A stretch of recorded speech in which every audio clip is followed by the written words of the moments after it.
Your camera is way lagged. But all right, let's start it. Your hands were like 5 seconds behind your voice. Either way, are you ready? Well, we've already started. Good, because this is the Top Cut. I'm host Crim and with me are Kyle Pooka, Drew Holton, and Mr. Top 8 himself, and Mr. Lagger apparently, Michael Pram. And also we've got the Great White Hope, Ben Potter. This is the special post Worlds edition of the Top Cut because the Top Cut just happened to have its invitational this weekend, and a little tournament named Worlds happened to happen at the same time. So we're going to be talking a little bit about that. I personally didn't go, but the rest of these guys did. So we're going to hear their anecdotes about what happened throughout their week and just kind of recap what happened in the season for you guys. So without further ado, let's just start with the two people who tried to grind in through the LCQ, Ben Potter and Drew Holton. How'd you guys end up doing? You want to go first? Yeah, I might as well go first. So, I went in. I knew I was going to play Excelgor. I only had one shot to play the deck, and I thought it was the funnest deck, so I went with it. I knew I had no shot of winning. What's going on, dude? Alright, so technical difficulties, but that was my one shot to play Excelgor. I thought it was like the best deck in the format, probably in a Swiss setting or maybe a 120-minute top cut, but I went with it. I won game 1 pretty easily. Game 2 was pretty close. I was starting to make a comeback at a really bad start, so we got up to get 1 prize left, and I had 2 left, and he ended us, and I needed to draw a DC in 3 turns to win, and I whiffed. So that was pretty much the end of my grinder dream, as I lost in sudden death pretty quickly. So you were out in your first round, correct? Yeah. Obviously not exactly what you'd like to do, but if you're going to lose, you might as well lose in the first round and not have to obviously suffer through the entire day and then scrub out. But so you unfortunately did bad in the LCQ, obviously. But what else did your weekend comprise of? Well, I got food poisoning on the first day. I was in Hawaii, so the week didn't start very well. Not what I was going to go right? But and you think these guys would go out because it's Hawaii, but everyone just sort of plays Pokemon all day. You have Jason Kaczynski, Sammy, Kyle. They just play Pokemon all day, man. A bunch of bums. And I was on vacation, so I kind of hung out at the pool a little bit. I tried to, at least. I didn't really play much Pokemon at all, actually, so I tried to have as much fun as I could while these bums playing Pokemon. Terrible representative of the Top Cut. But, alright, to each their own. Obviously, you're in Hawaii, I'm sure we'd all rather spend some time out at the beach and hang out and see the sights. But, obviously, when it came to crunch time, somebody didn't, somebody forgot to crunch. So, that's no big deal, man. Like I said, we've all had bad tournaments. I personally lost in the first round of the grinder last year. That was terrible. That was unfortunate. It's a very similar situation to you. Hey, now we know who the washed up guys are and who. That's all right. Potter, what about yourself? What happened? What happened with you? I was doing pretty good the first 2 rounds. I got a little bit of a scare in the first round after I lost game 2 because I just didn't draw anything. But then I proceeded to play well, get through my opponents, and then we got to the 3rd round and we're playing a mirror match. I may have made some strategical errors. I kind of went for like Zapdos sometimes, and maybe that wasn't the best option, just because I wanted to like snipe Dynamos and then kill it and knock the rest of them out with Raikou later. But maybe just going Raikou and knocking out the Eels would have been better, which is what my opponent did. I lost game 1 just because I ran out of Eels, and I never got the chance to use Dynamotor. And game 2, I got to go first, and I got a really nice setup, standard. I just kind of won, although he played really well, so that made the game close. And then game 3, I think there was like 6 turns, He got to go first, and on turn 1 he knocked out a Dynamo, and then I probably made some bad decisions about like where to put energy. He knocked out another thing, and then another thing, and I was on the turn 2, and he was up 3 prizes, and there was nothing I could do at that point, so I just gave him the handshake. So that was the end of your LCQ. But what else happened throughout your week? Oh, I had a great time chilling in Hawaii and stuff. I did play a lot of Pokemon before the grinder, and then after I hung out with some friends. I did some commentary for the Top Cut. It was nice to see all the games and stuff. Had a good night on Saturday. Went out with some friends. Alright, apparently the laughter means you had a really good night, but alright. Yeah. And on Monday, I had a really nice, relaxing day. My last full day in Hawaii. It was fun. Yeah, and something about having like a 24-hour flight home also might suck, and at least you kind of watched the bad taste out of that. Well, yeah. You want to know how Ben's Saturday night ended? Is it going to be PG? Brad Curcio walked him to our door and said, "I'm sorry," and came in for the night. You didn't even remember that until I reminded you. Just didn't want to remember it, apparently. We woke up the next morning, and I remembered how I got home, but Kyle didn't. He's the one who opened the door. Woke me up when I was sleeping, man. Yeah. I don't remember anything right when I wake up. Couldn't remember the code, man. That's awesome. Alright, so we know Potter had a great night. We know Drew had a great week. And none of it involved playtesting. Yeah. What about you, Kyle, actually? What about you? So I got there Friday with Jason Kaczynski and Chris Miller. And Sammy, Ferris, and Yassine, the Sakums, their flight got delayed, so they didn't get in till Saturday. So we spent a couple days together, and Tuesday the rest of the guys got in. Drew got in Saturday as well.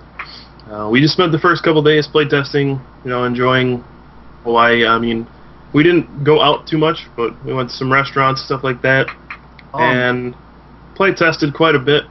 And I mean, we didn't enjoy Hawaii because the first time you see Hawaii and you see everything, that's it. I mean, what else is there to do after you see everything once? It's not a very big island, even though it is the big island.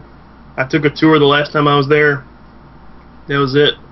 So we enjoyed the pool a couple times, but that was really all there was to do. And then we just played Pokemon, and then I went to check out who's winning in the grinder on Friday, played on Saturday, and then did a bunch of commentary on Sunday. So overall, it was a really fun week, and it might be one of the best worlds for me so far in terms of having fun. But well, you were actually there for well over a week, right? Like something like 10 days? So, yeah. From Friday to Tuesday. Yeah.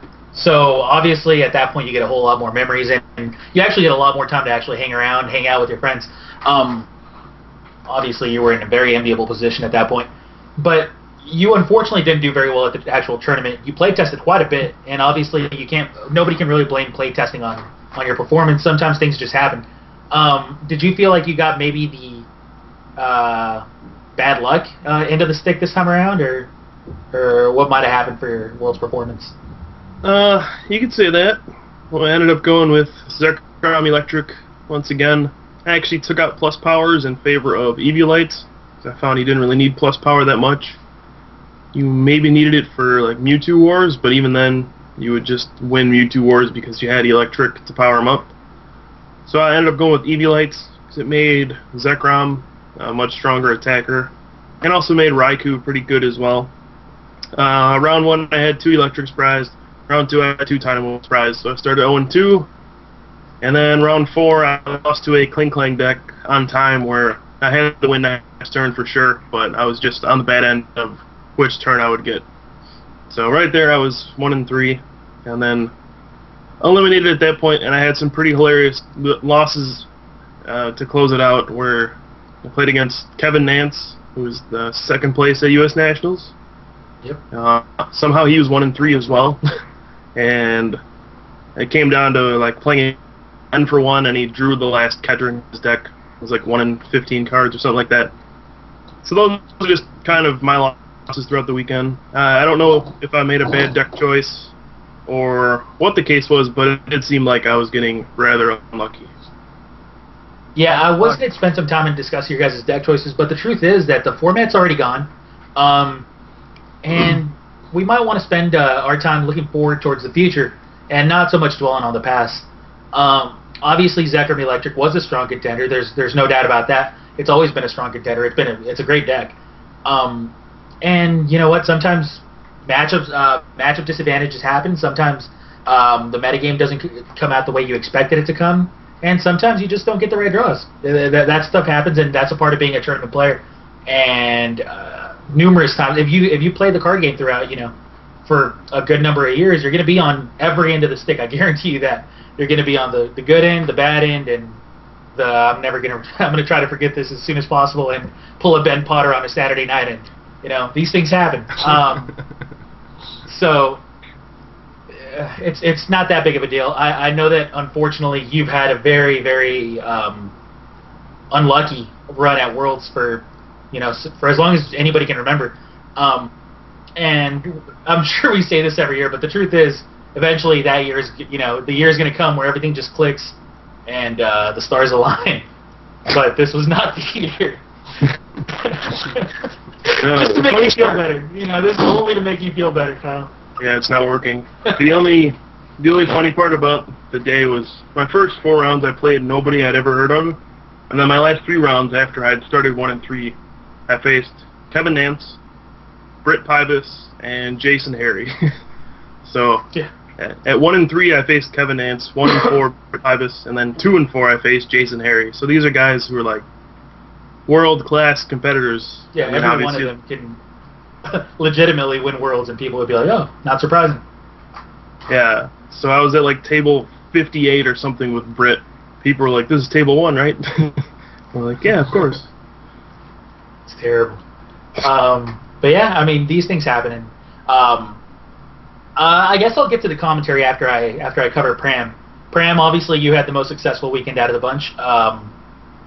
The Pram look continues. That's about that's about all I'm willing to say about that. You, much unlike Kyle, or actually, you have a very opposite streak when it comes to Kyle. For as unlucky as and unfortunate as Kyle's results have been, you've got results that you should be very proud of. And this year was no different. Yeah. No different, yeah. How did you end up doing, and can you please recall your week for us? Yeah, well, I got top 8 this year. Not bad. Let's see. So I got there on Tuesday, and Tuesday night, met up with everyone at the beach house. Everyone was just playtesting like crazy.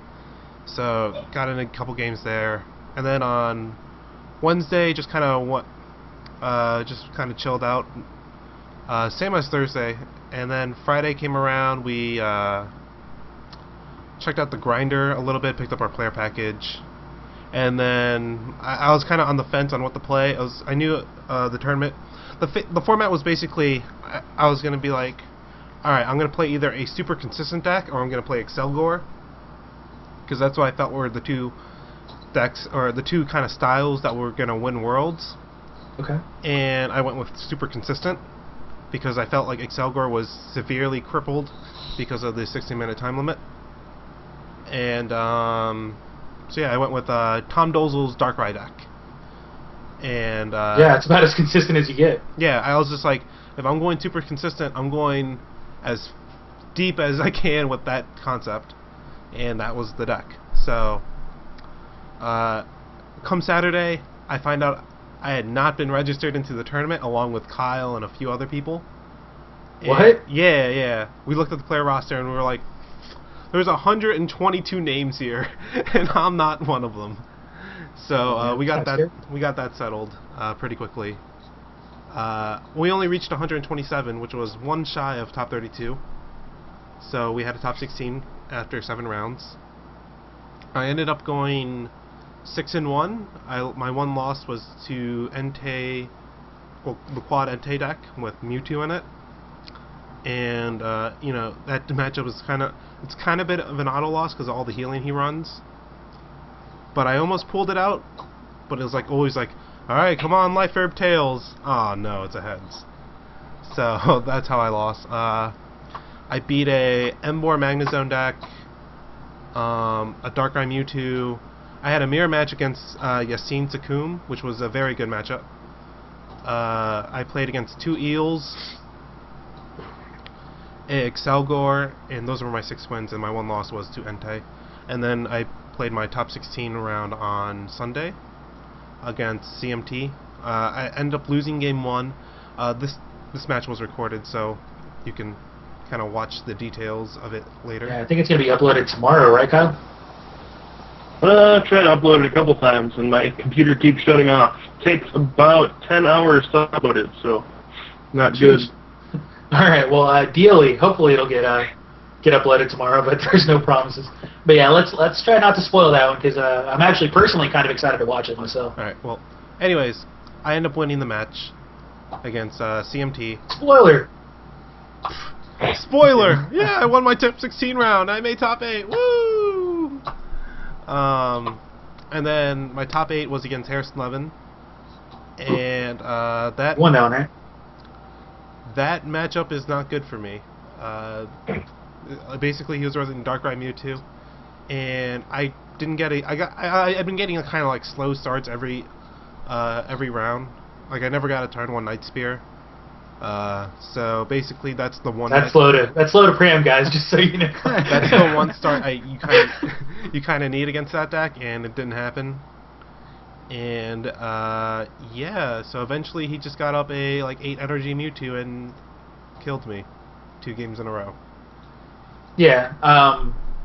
Obviously, the Mewtwo actually for some reason ended up making a bigger difference than people would have ever imagined. How's Mewtwo going to make a difference against Darkrai, the Pokemon that's meant to counter? Well, lo and behold, Mewtwo's actually kind of overpowered, and the difference and the proof is actually in videos that were taken at Worlds because that matchup happened, quite a bit. It was recorded quite a bit, and the Mewtwo ended up being the big difference maker in pretty much every one of those games. And yeah, that's actually something that ended up being really interesting coming out of the weekend. Yeah, Pram took top 8. Pram did extremely well, and unfortunately, you were 1 win away from being able to get an automatic berth into Worlds 2013, which is actually going to be in Vancouver, British Columbia, which is insane because it's the first time that it's ever been out of the U.S. Obviously, it's still pretty close to the U.S., but hey, baby steps, and we'll take what we can get. But it's really cool to see that it's that we're finally actually going international, and like I said, baby steps, but ideally, this is going to lead to bigger and better things for Pokemon. How excited are you guys for Vancouver being our next World's destination? It's cool that it's outside of the U.S., that's for sure. As for Vancouver, I actually don't know much about it, other than it's in Canada, so I will do some research on it and be more pumped as I do. Yeah, I'm sure that I, as well as like pretty much everybody that was sitting at home watching, which is like over 4,000 people, by the way, we all like jumped on Google and immediately researched Vancouver, and it's actually a pretty nice place. Obviously, it was the home to a very recent Olympics. I want to say it was the Winter Olympics, the most recent Winter Olympics actually, and it was it looks really cool. I'm actually really excited for next year, and I've already got a couple of destinations that I want to hit up personally. So it's looking like it's going to be a pretty cool spot. What about you, Potter? What do you think? Yeah, I'm excited. I've never been outside America before, so getting a passport, it's going to be a good experience, I think. Come down to Yuma. I'll take you to Mexico. Watch some tacos. No thanks. You don't know what you're missing out on, man. Drug wars. That's what I'm missing out on. Tacos, man. Tacos. And Coronas. Sure. But yeah, I think it's gonna be a nice place. I've heard good things. Usually, like when there's a Super Bowl or an Olympics at a city, they do a lot of nice upgrades for the city, and things are usually, nicer. So that could be cool. Okay. Drew or Kyle, do you guys have any opinions? I'm completely unexcited for Vancouver. Woo! It's so hard to excite you, man. Pokemon doesn't excite you. Hanging out with your friends doesn't excite you in Hawaii.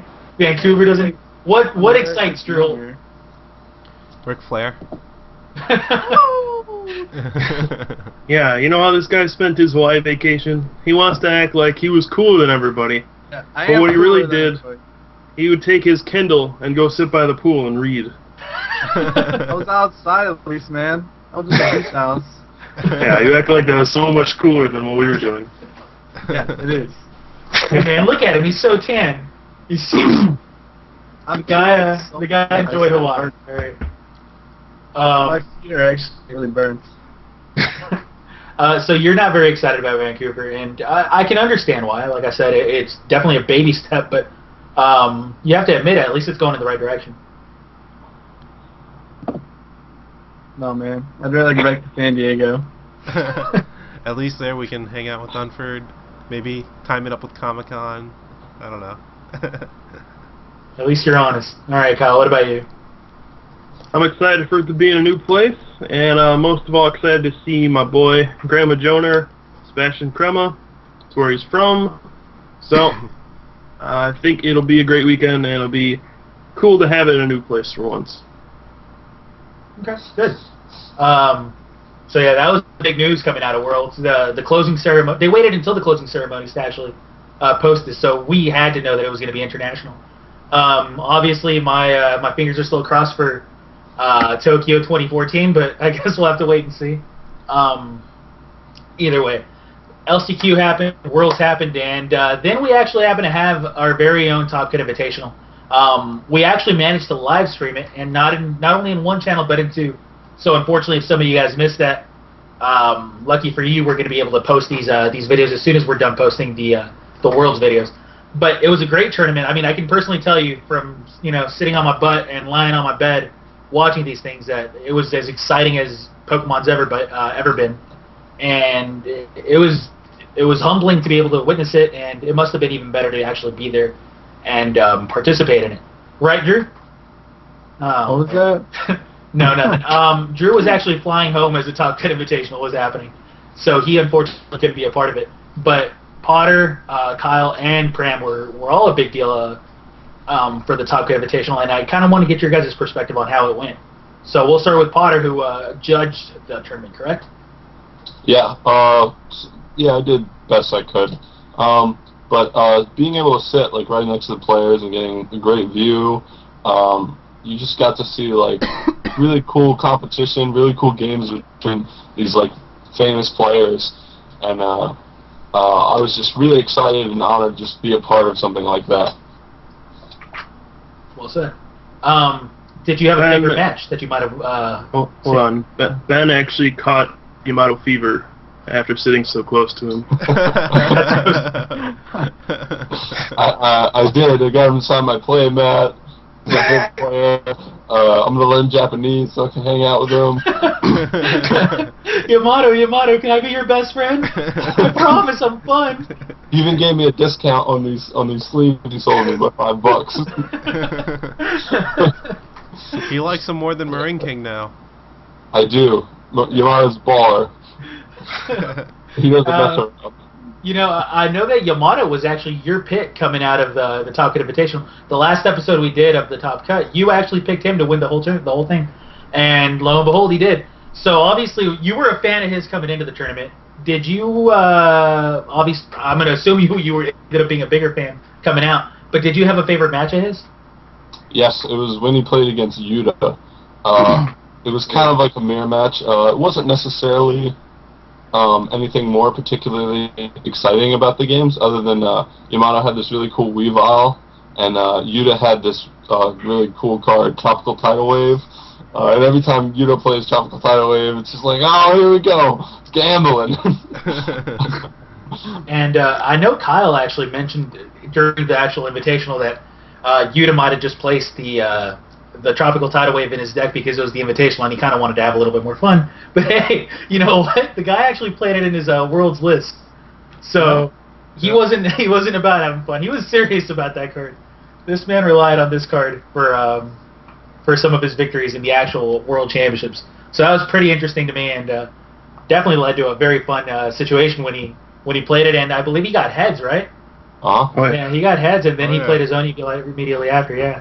So, sorry, spoilers. But that was a big turn, and it was so exciting to actually sit here and watch. Now, Kyle, you and Pram both co-commentated the entire Invitational. Did you have a favorite match? And aside from that, how did you like the turnout? Yeah, I think that was my favorite match too, just because of the tropical tidal wave.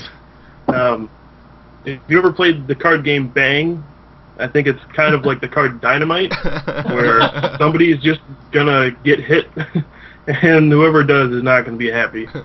So when Yuta played down the first one and he flipped heads, you could just see Yamato go, no, and they had to discard all his EV lights. So that was a really fun moment to watch, and you could see Yuta just like laughing so hard that this card is actually working, and he could tell like, yeah, I just screwed you over really badly.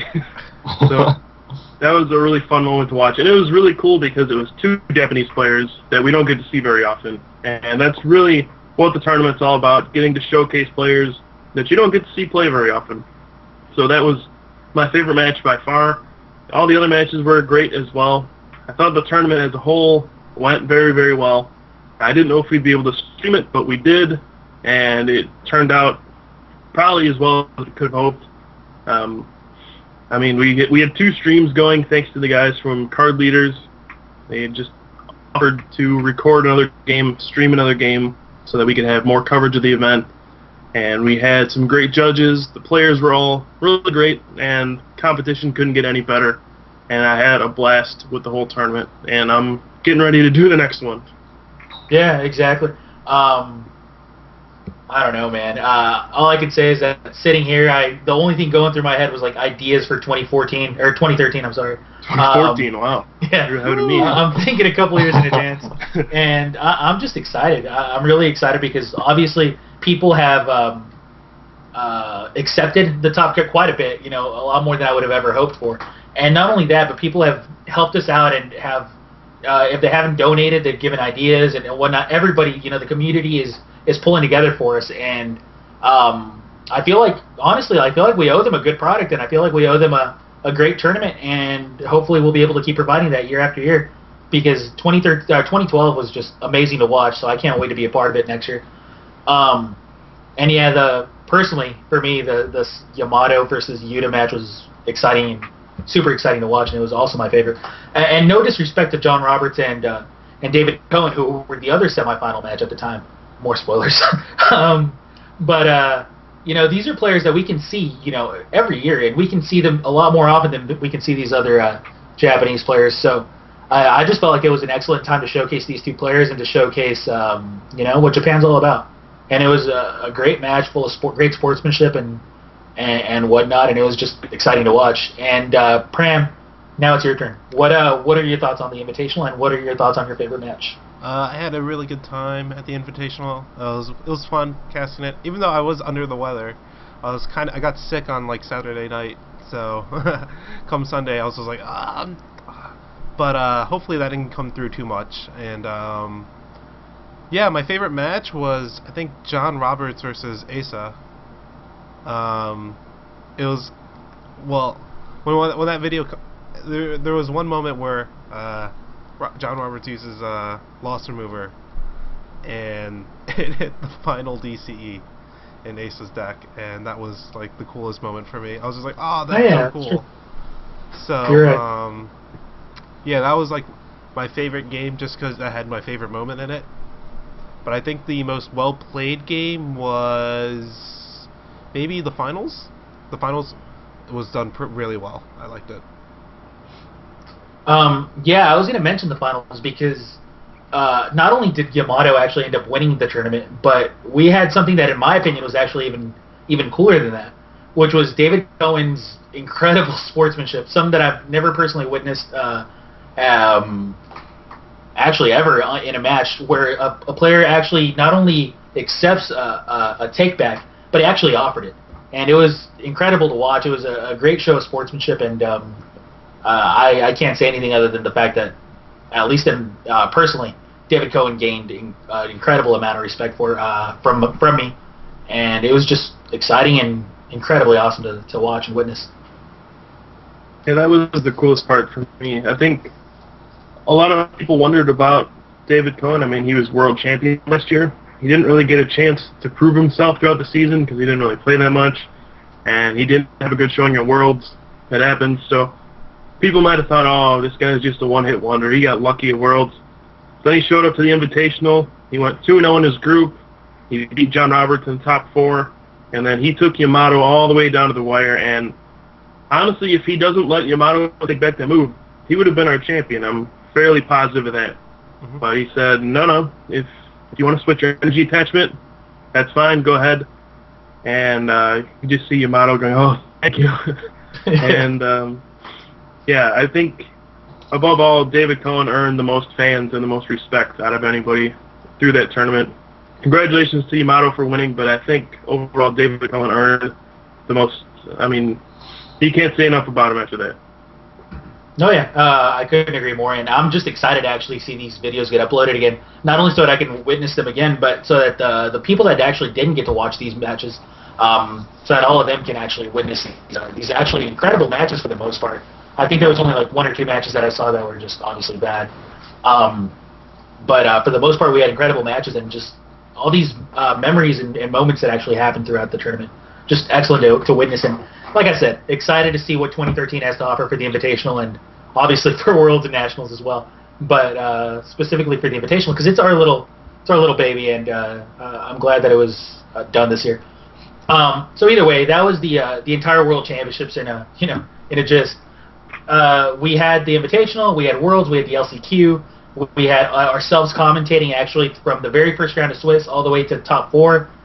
Then the finals got streamed. The finals of Worlds got streamed for the first time ever, and let me tell you, even though we weren't a part of it, which is it's entirely fine, trust me, it was unbelievable to actually witness and to watch and to see over 4,000 people tuning in to watch the Pokemon World Championship Finals was just incredible and really cool. And yeah, there were some glitches here and there, but that's fine. It was the very first time ever being ran, and for the most part, I was just excited, and it told me that there's a lot of room for the game to grow, and that I'd be surprised if the game doesn't keep growing in the next coming years. So it was really cool, and I know that you guys didn't personally get to witness that part, but just take it from me that it was something awesome and something great to behold. Mm-hmm. Yeah. I took a moment. I actually took some time afterwards and watched the finals for it, so it was okay. Yeah, like I said, the fact that it might not have been, which by the way, they actually had great production value. They had multiple camera angles. They had a great overhead camera. They had commentators. They had everything. But it's the fact that they did it. That was the important part. The fact that they decided to say, you know what, Pokemon can use this. Pokemon is ready for this, and let's see how many viewers we can get. And that was important, and I'm very glad people tuned in, because if people hadn't tuned in, that might have been a problem. But, people did tune in, and I'm sure we all enjoyed it, Doesn't matter what quirks there might have been. That's irrelevant. Like, what actually matters is that it actually happened, and couldn't be happier for the game. Now, either way, with that said, I know I haven't been touching on the fact that we're going to be taking your questions at the end of the show, but we will. Facebook.com/TopCutPokemon. Go ahead and ask them there. And unless you guys have something to add, I do want to go to viewer questions pretty soon. I want to add something, yeah. Go for it. And so Drew and I actually were doing live commentary during the finals, but we couldn't get a good view of the screen, so we were actually commentating off of the stream. I had it up on my laptop. Drew and I were just commentating, and I hadn't gotten a chance to listen to their commentary live. I went back and listened to it a little bit. Obviously, that needs work. They didn't have experienced people doing that. That's fine. That can be improved. It's not my big concern, and I'm sure in the future it'll get better. The thing that threw me off was Drew and I are sitting there trying to commentate on what's happening, and you mentioned the camera angles were good, but I disagree. There were many crucial moments where someone would play a card, and then something would be about to happen, and then they would switch camera angles to, like, Harrison's face. Like, the guy's playing, like, a random receiver, and we're like, oh, this is big. He needs to not hit an N off of this or something like that. And it's just Harrison's face. We don't get to see what's happening. I mean, we're just like in suspense, waiting, and then we come back, and it already played out. So that was really annoying for us to try to commentate, and I'm sure it was frustrating for people to watch too. Stuff like that, like they would play a junk armor, an ultra ball, or so many different things where an important moment would be happening, and they would just cut away to something completely non-important. So that needs improvement, I think. But I'm very optimistic about it, and I'm sure it will improve next time. Yeah, I do believe that there's many things that need improvement. That goes with everything. You know, that's just a part of the learning process. But I guess what I was trying to say was that I think the production value was there. I think the fact that they had these cameras, I think the fact that, you know, they were willing to do all these things, that's what mattered the most. Yes, they absolutely could have done without, you know, switching angles and you know, missing out on key plays. I agree. And yes, I do agree with the people that are saying that they shouldn't have called the card Scratch Claw, and they absolutely 100% should not have called the deck the library and the discard pile the graveyard. That is a complaint that I do have, and I do agree with. But, you know, I guess what I'm touching on specifically is the fact that they were willing to do it, and the fact that they actually had so much equipment to actually do this. The cameras were there, the angles were bad, but you know what? The cameras were there, and the commentators were there. And you know what? That all, you know, improves with time. But the fact that they were willing to do it, and the fact that they actually had, you know, all this equipment was what, in my opinion, mattered the most.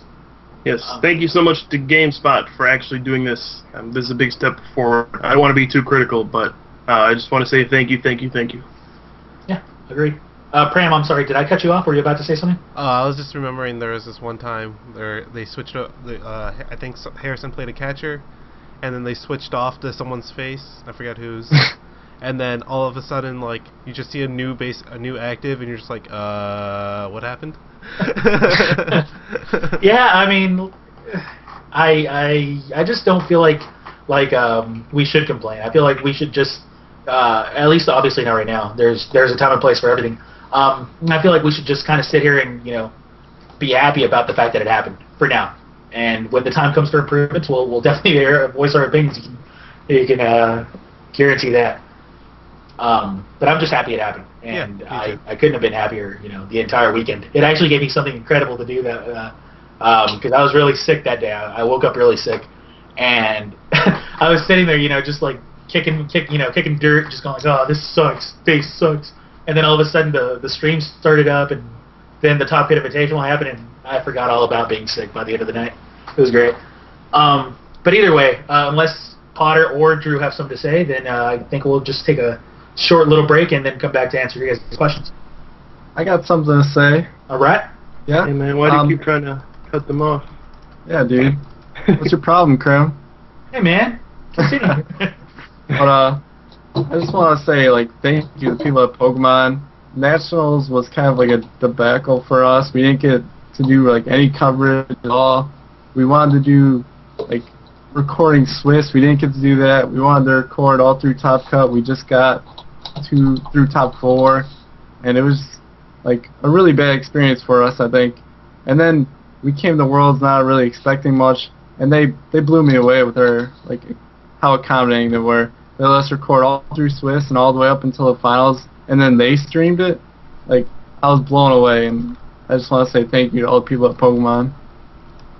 Well said. Potter? Yeah, I'd like to say that I actually don't have anything to say. Good. With that said, we're going to take a short break, and then we'll be back to answer you guys' questions. Thank you. All right.